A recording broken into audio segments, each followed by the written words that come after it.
할렐루야. 우리 그래도 마스크 껴서 좀 힘드실지 몰라도 힘차게 한번 선포했으면 좋겠습니다. 여러분 기억나시나요? 우리 구호 몇 번 외쳐보지도 못하고 그냥 코로나 때문에 5주 동안 쉬었는데, 자, 두 주먹을 불끈 쥐고 한번 우리 선포하겠습니다. 단장하라, 새롭게 하라. 할렐루야. 이제 코로나도 물러가고 있으니까 우리 단장하고 준비하고 새로운 시대, 새로운 삶을 맞이할 수 있도록 하나님을 의지하고 믿음으로 승리하기를 주님의 이름으로 축복합니다. 여러분 잘 지내셨나요? 참 많이 보고 싶었고요. 6주 만에 이 강단에 서는데 얼마나 떨리는지 몰라요. 마치 처음 서는 것처럼 얼마나 떨리고 긴장이 되는지 제가 오늘 아침에 화장실을 3번이나 갔다 왔어요. 그렇게 떨릴 수가 없어요. 또 딱 와서 올라와서 보는데 예전에는 다 지정석을 제가 다 기억했거든요, 눈으로. 그래서 딱 보면은 누가 왔고 누가 안 왔고 이거를 다 확인하고 이게 됐는데 이거 다 떨어뜨려 놓으니까 막 헷갈리는 거예요. 누가 오셨지? 누가 안 오셨지? 그럼에도 불구하고 이렇게 어려운 환경과 상황이지만 이렇게 여러분들 다 한자리에 모여서 함께 예배드릴 수 있어서 너무나도 감사합니다. 우리가 아직 코로나가 완전히 박멸되지는 않았습니다. 그렇기 때문에 아주 안전하다고는 우리가 할 수 없죠. 그래서 여전히 조심해야 될 때입니다. 하지만 전국적으로 어느 정도 이제 확진자의 수가 확실하게 줄어들었고 진정이 되어지는 국면이라고 생각되기 때문에 이제 그리고 특별히 우리 안성 지역에는 처음에 환자가 1명 발생했다가 더 이상 그 뒤로는 발생하지 않고 있잖아요. 그렇기 때문에 우리가 조심스럽게 이제 주일 예배부터 우리가 재개하게 됐습니다. 여러분 우리 끝까지 조심하고 안전에 유의하셔서 우리 교회 안에서 불미스러운 일이 생기지 않았으면 좋겠고, 그래서 우리가 주일 예배를 잘 지킬 수 있는 은강교회가 되기를 간절히 소망합니다. 여러분 분수령이라는 말을 알고 계시죠? 분수령. 한 장 넘겨주세요. 사전적 의미를 보면 분수령이 뭐냐면 어떠한 일이 발전되어지는 과정에 있어서 결정적인 고비가 되는 것, 그리고 또는 전환점을 이루는 비유적으로 하는 말이 바로 분수령입니다. 분수령. 예를 들면 우리나라의 역사를 보면 고려가 멸망하고 조선이 세워지는 분수령이 뭘까요? 고려라는 나라가 멸망하고 새로운 조선이라는 나라가 세워지는 분수령이 뭐냐? 바로 이성계 장군의 위화도 회군이라는 거예요. 위화도 회군. 요동을 정벌하러 가던 이성계 장군이 위화도에서 군대를 돌리죠. 군대를 돌려서 요동, 중국 쪽으로 가는 것이 아니라 고려의 수도가 되는 개경으로 돌아섭니다. 군대를 이끌고. 이제 개경으로 돌아와서 최영 장군의 군대를 격파하고 그때 당시 고려의 바로 32대 왕인 우왕을 폐위해버리고 말지요. 그리고 새로운 나라를 세운 게 바로 조선 아니겠습니까?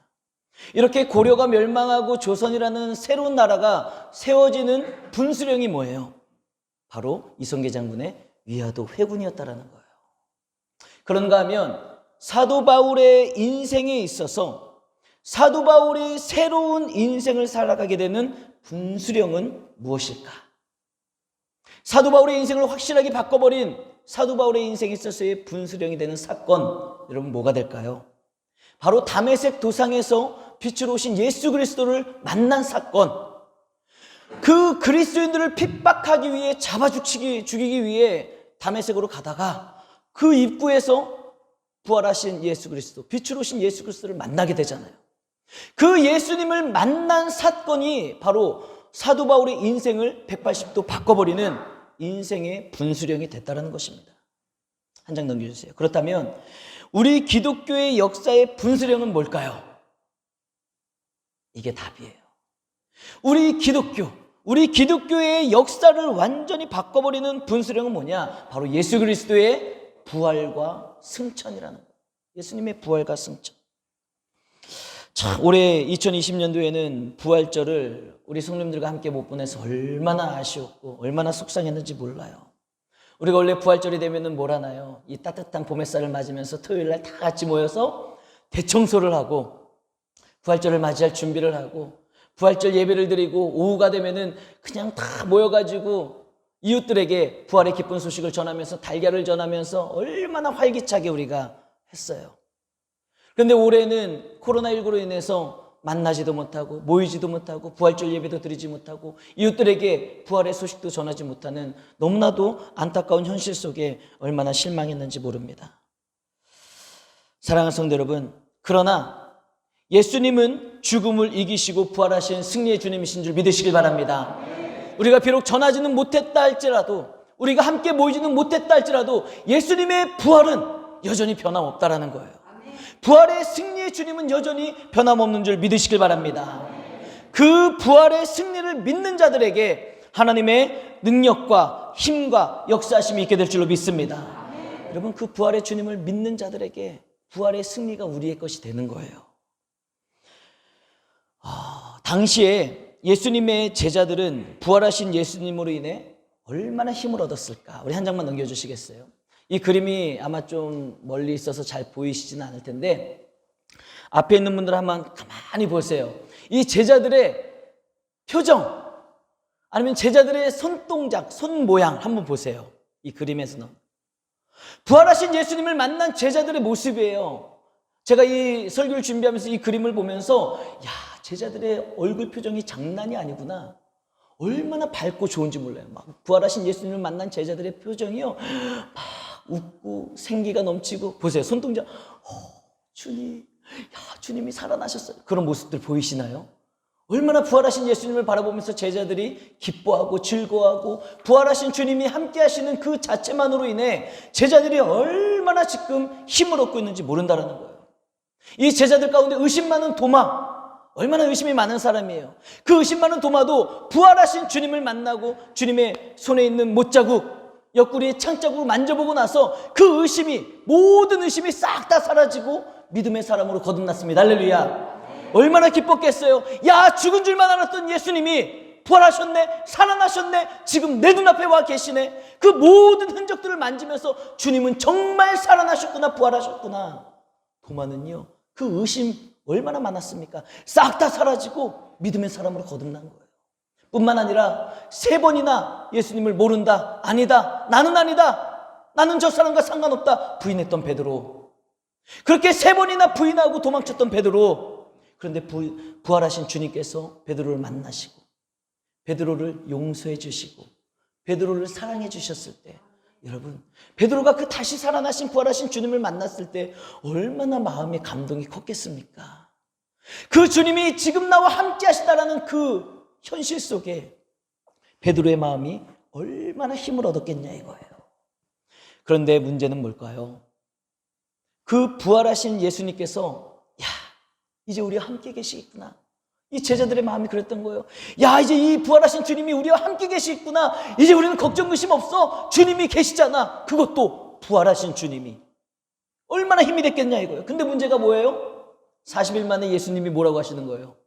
승천하시겠다는, 하늘로 올라가시겠다는 거예요.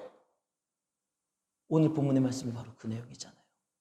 예수님이 영원히 함께 하실 줄 알았는데 제자들에게 너희들은 이제 성령을 기다리고 땅끝까지로 내 증인이 되라. 나는 하늘로 갈게. 이 얘기를 들으면서 여러분, 제자들의 심정이 어땠을까요? 한번 생각해 보세요. 제자들의 마음이 어땠을까? 저희 이 말씀을 준비하면서 그걸 묵상을 해봤습니다. 제자들이 부활하신 예수님을 다시 만났을 때 진짜 힘을 얻었을 텐데, 아니 그 주님이 40일 만에 다시 올라가신다는 이야기를 들었을 때 이게 뭐야? 예수님이 다시 가신다니? 불안하지 않았을까요? 제자들의 마음. 그 듬직했던, 믿음직했던, 정말 아무런 근심 걱정이 없을 것 같은 주님이 함께 계시다가 가버린다고 말씀하시고 나니 아마 제자들의 마음은 불안하지 않았을까 생각이 되는 거예요. 주님이 계시지 않는 이 땅에서 살아갈 일이 막막하지 않았겠냐 이겁니다. 예수님의 승천을 바라보는 제자들의 감정은 아마도 한 장 넘겨주세요. 이렇지 않았을까요? 불안함과 두려움과 무기력함이 동반된 낙심이 더 크지 않았을까 생각이 된다는 거예요. 그래서 오늘 본문 말씀을 보면은 예수님이 이렇게 올라가시는 걸 제자들이 어떻게 하고 있어요? 이러고 바라보고 있는 거예요. 지금 가시네. 여러분, 이와 같이 낙심할 만한 현재의 상황에서 매우 중요한 게 뭘까요? 우리의 선택이라는 거예요. 우리가 인생을 살아가다 보면 이와 같은 낙심될 일들이 많이 있습니다. 우리 주님이 함께 계시는 것 같고 함께 하실 것 같고 괜찮을 것 같은데 생각지 못했던 여러 가지 일들이 변수가 발생하면서 우리는 불안해지고 두려움을 느끼고 낙심할 만한 일들이 우리 일상생활 가운데 너무나도 많이 하루하루 살마다 이루어지고 있다는 거예요. 그때 가장 중요한 게 뭐냐? 그 낙심할 만한 상황 가운데에서 내가 무엇을 선택하느냐, 내가 어떻게 선택하느냐, 이것이 굉장히 중요하다는 거예요.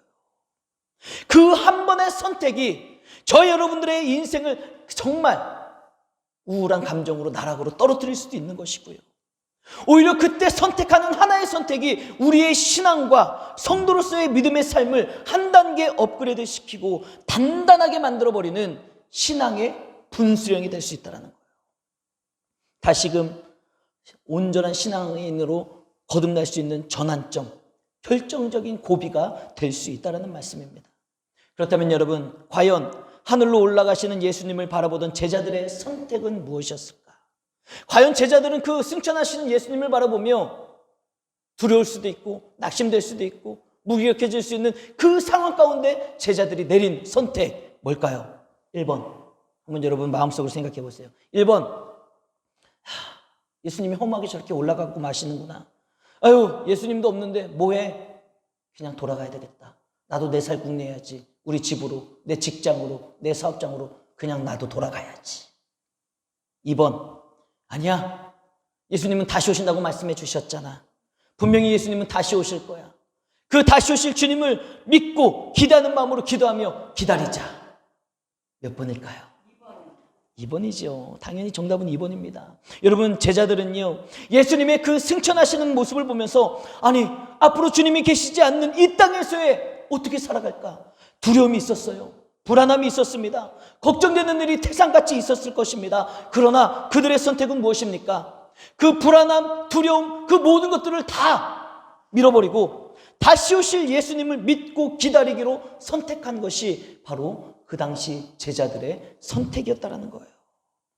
그래서 오늘 본문 사도행전 1장 14절의 말씀을 보면 뭐라고 말씀하고 있습니까? 우리 다 같이 한 목소리로 읽어보도록 하겠습니다. 시작. 할렐루야. 예수님이 부활하시는 모습을 보며 제자들은 선택했습니다. 주님을 기다리기로, 주님의 약속을 믿기로 선택을 하고 그들은 마가다락방에 모여 오로지 기도에 힘쓰며 주님의 오실 날을 다시금 믿음으로 기다리고 있었다는 거예요. 왜냐? 예수님께서 다시 오실 때까지 예수님을 대신해서 보내주실 보혜사 성령님이 있을 것이다. 너희들에게 내가 다시 올 때까지 너희와 함께할 보혜사 성령님을 보내줄 것이다 라고 아버지께서 말씀하셨으니 너희들은 예루살렘을 떠나지 말고 기다려라, 기다려라, 기다려라. 이 주님의 말씀을 믿었던 거예요. 그렇기 때문에 그들은요, 떠나지 않고 예루살렘에 모여 그 핍박 가운데, 그 두려움 가운데 낙심하지 않고 다시 오실 주님을 붙잡고 기다리는 삶을 살았다는 겁니다. 오늘 본문의 13절과 14절의 말씀을 보면 여러분, 지금 이 말씀은요, 제가 요약해서 한 거예요. 원래 본문 13절, 14절을 보면 뭐라고 나와 있는지 아세요? 13절부터 보면은 여러분 성경을 보세요. 12제자의 11제자의 이름이요, 착착착착착 나열되어 있어요. 제자들의 이름. 그리고 나서 14절에 오면은 여인들과 어머니와 예수님의 형제들이 함께 모여 오로지 기도에 힘쓰느라. 여러분, 저는 이 말씀을 보면서 이걸 느끼는 거예요. 야, 이거 완전히 출석부 같은데? 출석부? 예수님의 말씀을 순종하고 믿음으로 기다렸던 사람들의 이름을 쫙 나열한 거, 출석부. 이 출석부의 이름이 기록되어 있지 않은 사람들은 어떻게 됐을까? 사랑하는 성도 여러분, 저와 여러분들의 이름이 예수 그리스도의 마음에 새겨지는 은혜가 있길 주님의 이름으로 축복합니다. 은강교회 성도 누구? 오늘 대표 기도하신 김병만 장로. 그래, 내가 올 날을 기대하며 기다렸지. 그 이름이 주님의 마음에 새겨져야 된다는 거예요. 여러분 기억하십시오. 이와 같은 제자들의 선택이 바로 기독교의 역사를 바꾸는 분수령이 됐다는 거예요. 만약 제자들이 예루살렘을 떠나지 않고 한자리에 모여 오로지 기도하는 것을 선택하지 않았다면, 만약에 제자들이 낙심한 마음을 가지고 서로가 다 뿔뿔이 흩어지고 말았다면, 여러분 오늘날 교회가 존재하기나 할까요? 제자들의 선택이 주님의 말씀대로 예루살렘을 떠나지 않고 오로지 기도에 힘썼기 때문에 그들에게 오순절 성령님께서 임하셨고, 성령님의 임하심과 그 충만하심으로 말미암아 그들의 삶이 180도 변화되고 성령 충만함의 능력으로 교회를 세워나가 오늘날 기독교의 역사가 쓰여졌다라는 것입니다. 여러분, 이렇게 초대교회는 어떻게 세워졌어요? 기도로 세워진 거예요. 초대교회는 예수님이 부활 승천하시고 120명의 제자들 성도들이 한자리에 모여 기도함으로 말미암아 성령님께서 임재하시고 그 성령의 능력으로 말미암아 교회가 세워졌어요. 초대교회가 그렇게 기도로 세워진 초대교회가 얼마나 핍박이 많았습니까? 얼마나 힘든 시기를 보냈습니까? 이 기도로 세워진 교회는요, 위기를 만날 때마다, 핍박이 있을 때마다 그들은 또 기도함으로 말미암아 분수령을 넘기고 교회를 든든히 세우고 복음을 전하며 하나님의 나라와 복음을 확장시켰던 이야기, 그 이야기가 담겨져 있는 게 바로 사도행전의 말씀이라는 거예요. 사도행전. 이와 같이 성경이 기록된 사도행전은 몇 장까지 있는지 아세요? 28장까지 있습니다. 28장까지 오순절날 교회가 세워지고 기도로 인해 그 모든 핍박을 이겨내고 계속해서 복음을 전하고 사도 바울이 전도여행을 떠나고 그 12 사도들, 그래서 사도행전이잖아요. 사도들이 열심히 교회를 세워나갔던 이야기, 그 이야기가 사도행전 28장까지 적혀 있는데요. 오늘을 살아가는 저와 여러분들의 믿음의 삶, 우리 은강교회의 이야기, 또 이 세상에 퍼져있는 수많은 교회들의 이야기가 이제 사도행전 29장에 기록되어져 가고 있다는 거예요.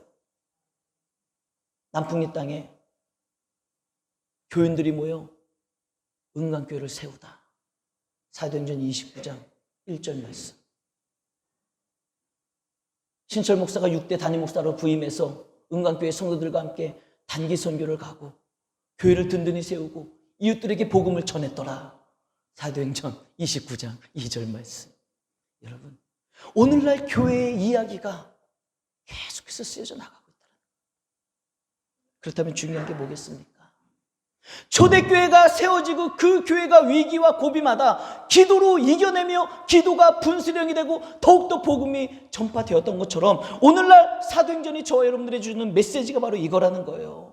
오로지 기도하는 자가 성령 충만함과 성령의 인도하심을 받게 될 것이고, 기도가 하나님께서 예비하신 새로운 삶을 향해 나아가는 분수령이 된다는 것입니다. 할렐루야. 이게 사도행전에서 우리에게 주는 메시지가 되는 것 아니겠습니까?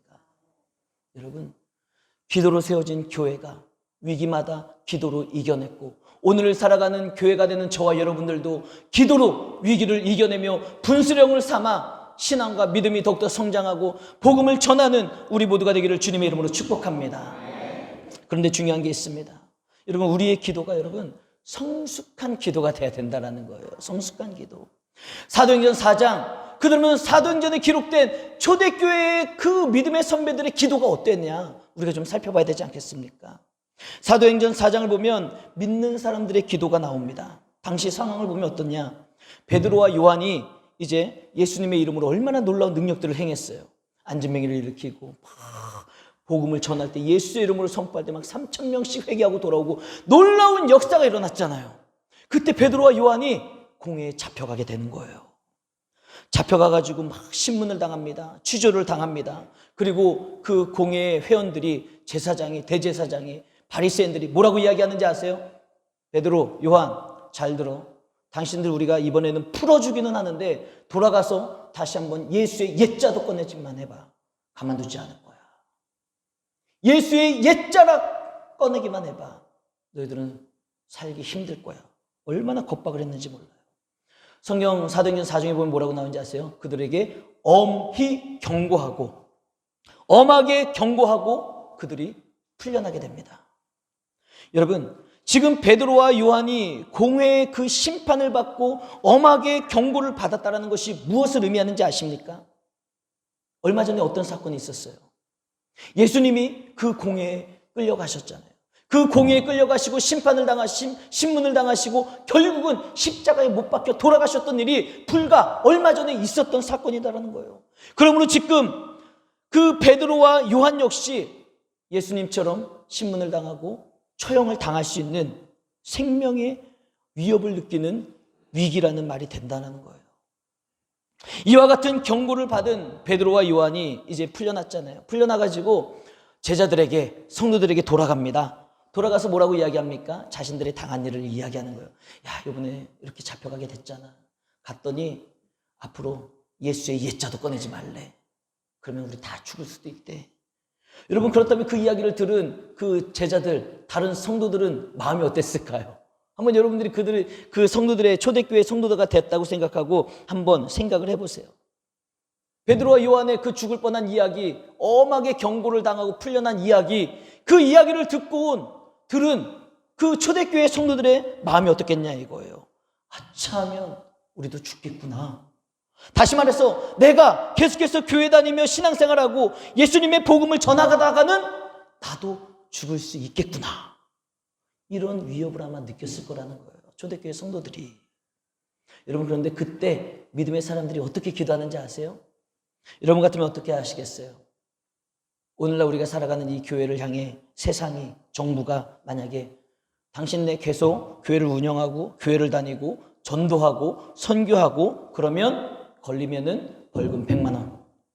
여러분, 벌금 100만 원 내고 교회 계속 나오실 분 계세요?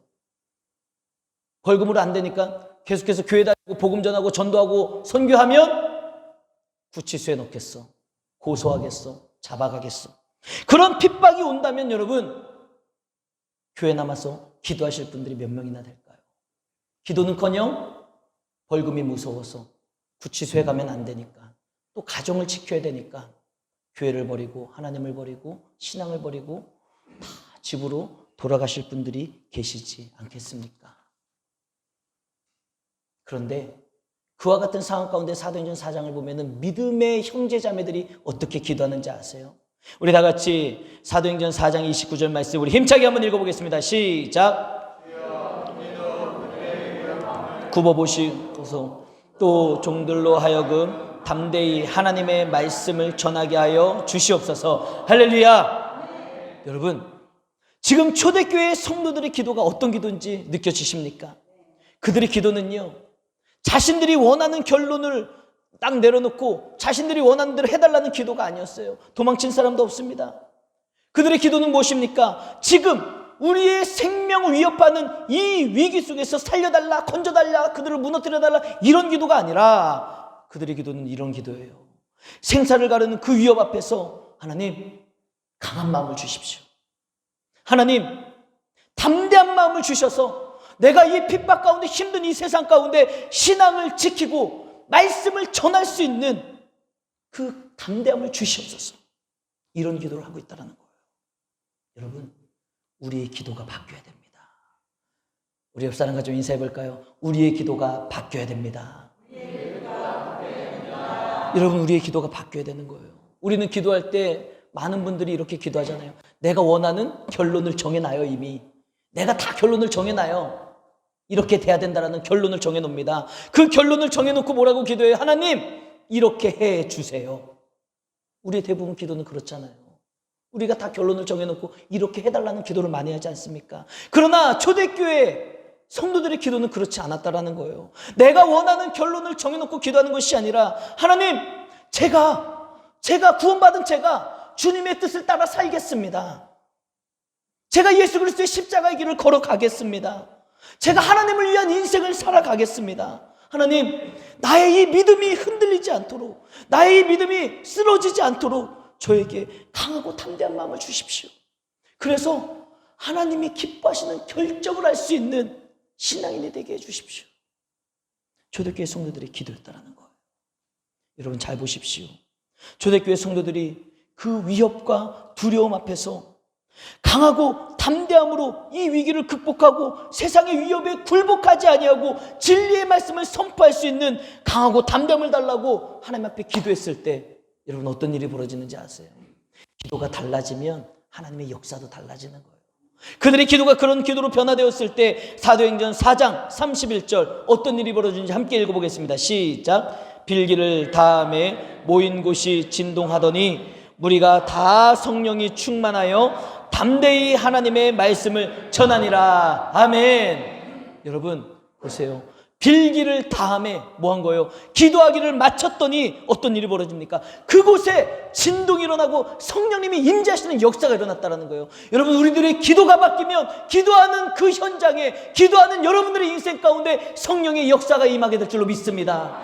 우리의 기도가 바뀌면 여러분들의 삶 가운데 성령의 역사하심을 목도하는, 우리가 볼 수 있는 역사가 일어나게 될 줄로 믿습니다. 그래서 여러분, 우리가 살아갈 힘이 생기는 거예요. 막 변화만 달라고, 바꿔달라고만 기도할 것이 아니라 내가 이겨낼 수 있는 힘을 달라고 기도하면, 여러분, 아무리 힘들고 어려운 환경과 상황 가운데 처한다 할지라도 성령님이 임하시고 내가 있는 곳이 진동이 일어나고 하나님의 역사가 나타나면 살 힘이 생기고 두려움이 떠나가고 겁나지 않고 우울증들이 다 떠나가게 될 줄로 믿습니다.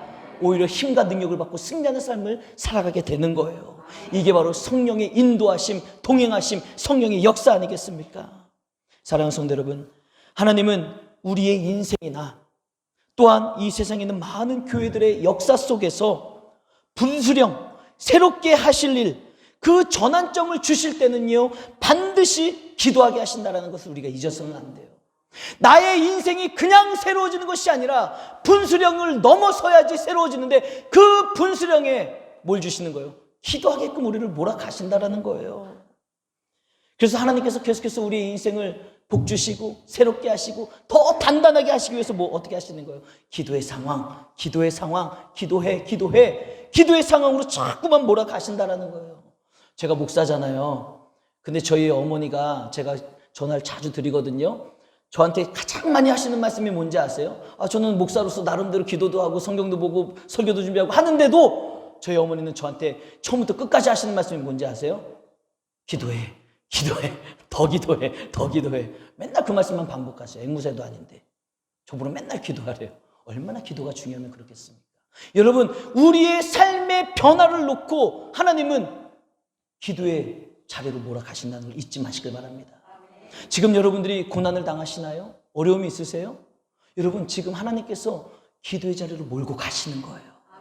그런데 우리가 그 기도의 자리로 몰고 가시는 하나님의 그 섭리를, 뜻을 깨닫지 못하고 기도하지 않고 망해버리면 안 된다는 거예요. 옆 사람과 인사합시다. 망하지 맙시다.